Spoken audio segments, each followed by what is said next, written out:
Hi there! Welcome back to the Random Recipe Project.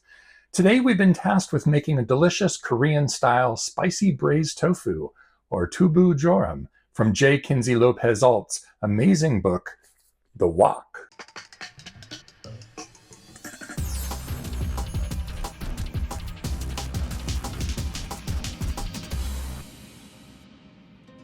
Kenji is a renowned chef, food writer, and the author of several best-selling cookbooks, and is best known for applying the scientific method to conclusively prove the best way to cook pretty much any given thing.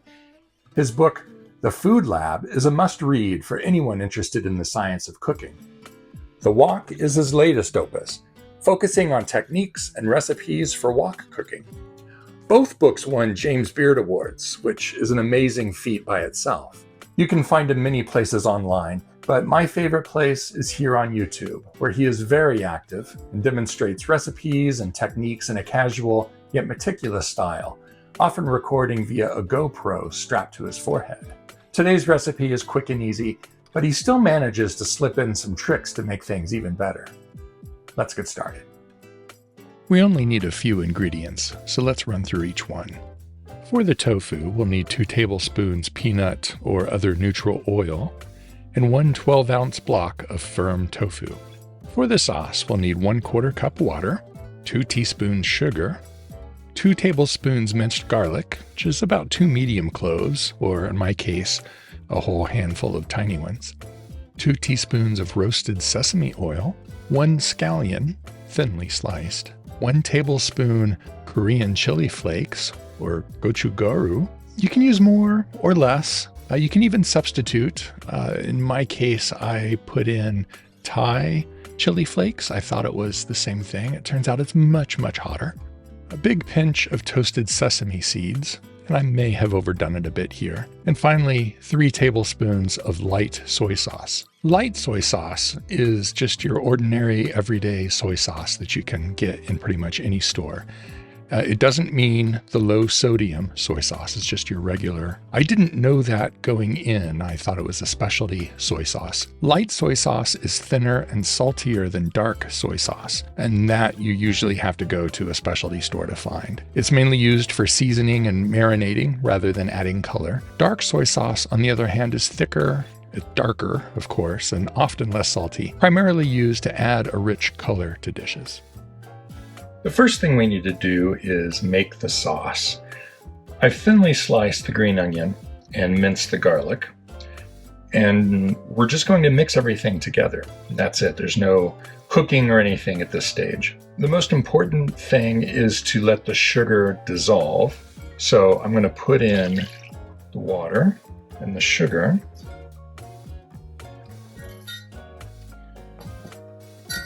I just stirred that around until the sugar was dissolved. There's a few little grains in there, but they'll take care of themselves.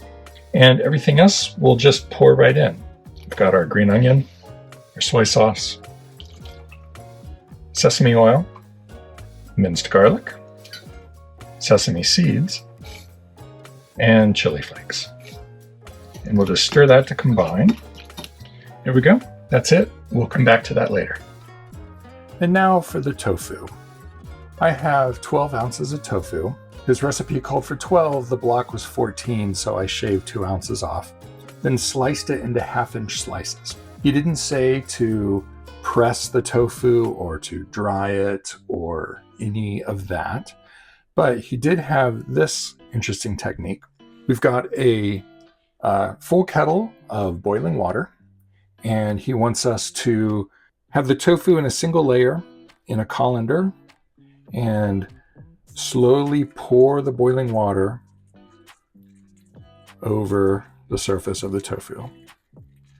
Carefully, so I don't splash myself. And he says just to do this in your sink. I'm doing this here over a pan just to film it a little better. Our end goal is tofu with a dry exterior that will brown and crisp up nicely. And many recipes have you press the tofu to kind of squeeze some of the water out. But Kenji's testing showed that it doesn't actually make the surface any drier, and that's the important part. It does squeeze water out. It makes the tofu firmer, but if you already start with a firm tofu, we don't really need it firmer. We need it drier. And this technique makes the proteins on the outside of the tofu squeeze the water out, which will make it drier. And then the boiling water will evaporate faster as well. All right, there we go. So now we just let that sit for a few minutes. The boiling water is going to evaporate off and the surface of the tofu is going to dry out a little bit. So I'm just going to let it sit here. We'll come back in about 5 minutes, see how it is. Okay, let's see if they've dried out enough. He says they should be slightly tacky and dry to the touch, like a cat's tongue. Let's find out. No, not yet.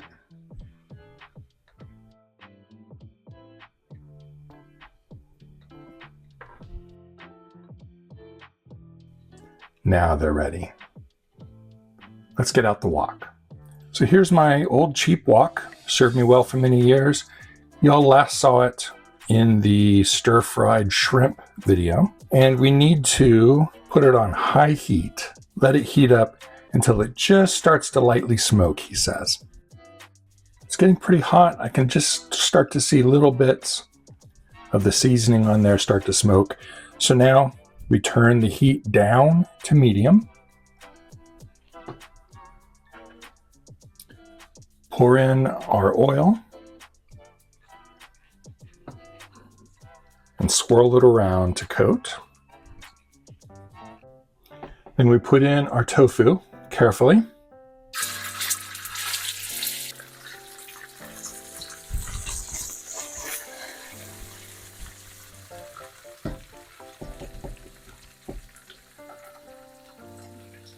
And we're going to let the tofu kind of pan fry like this for about 5 minutes until it gets a nice brown layer.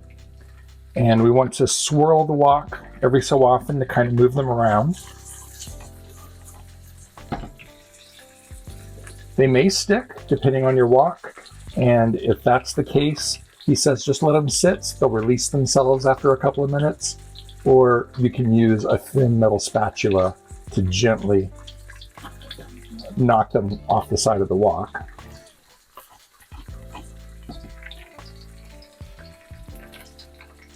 And he also says they're not going to be down in the oil. They're going to kind of come up the sides of the wok, and that's fine. So you don't need to worry about crowding them down inside. And once they're crisp, we need to flip them over. And we could just use the spatula and turn them over in the wok. But Kenji has another trick to help them get even more crisp on this other side.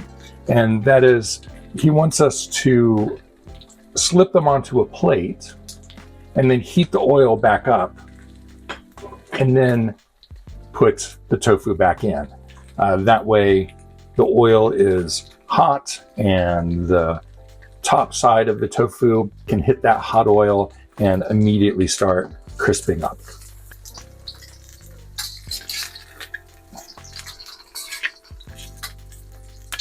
Give the oil a moment to get hot, swirl it around the pan, just a minute, and then we'll put the tofu in, flip it to the other side so it can brown.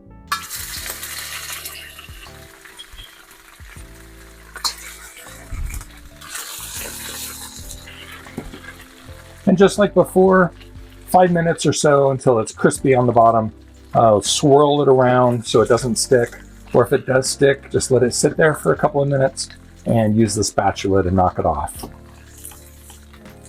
After the other side has browned up, he wants us to slide them back onto the plate.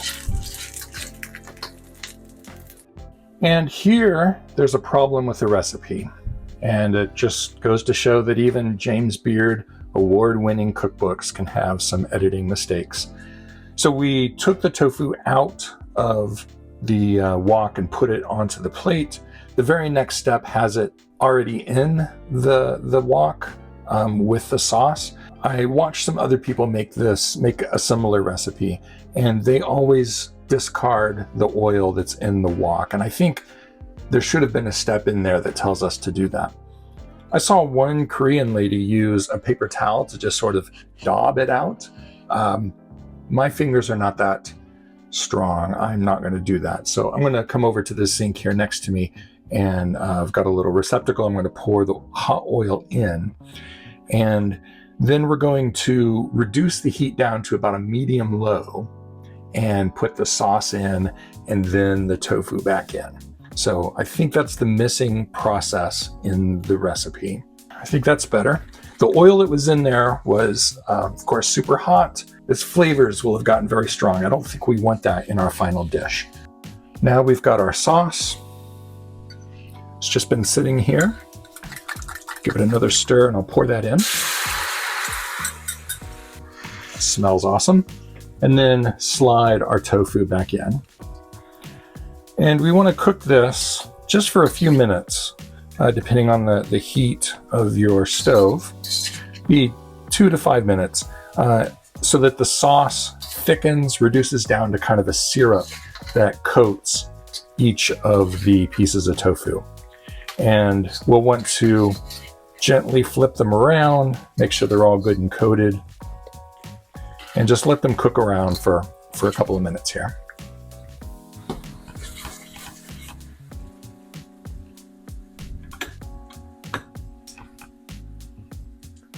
And there we go. I think that's it. Most of the liquid has evaporated out. What's left is a thick, kind of syrupy coating. And that'll coat the tofu nicely when we serve it up. Now, Kenji didn't specifically say what to serve it with, but everywhere else I saw online with this dish, it was just served with rice. So I've got some brown rice that I cooked up earlier, and I'm gonna make a nice bowl of that with this tofu on top, and we'll give it a try. It smells fantastic.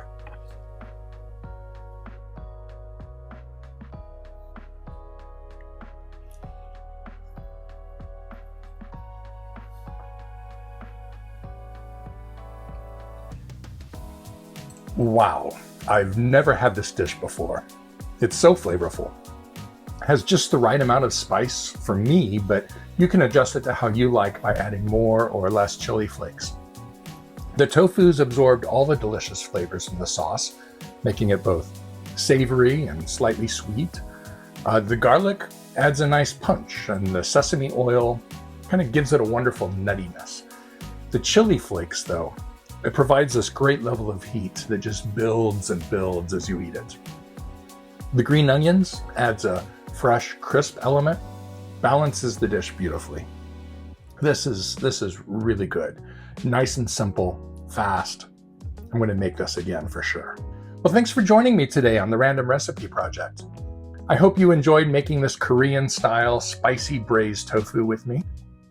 If you try this recipe, let me know how it turns out below. Don't forget to like the video if you enjoyed it.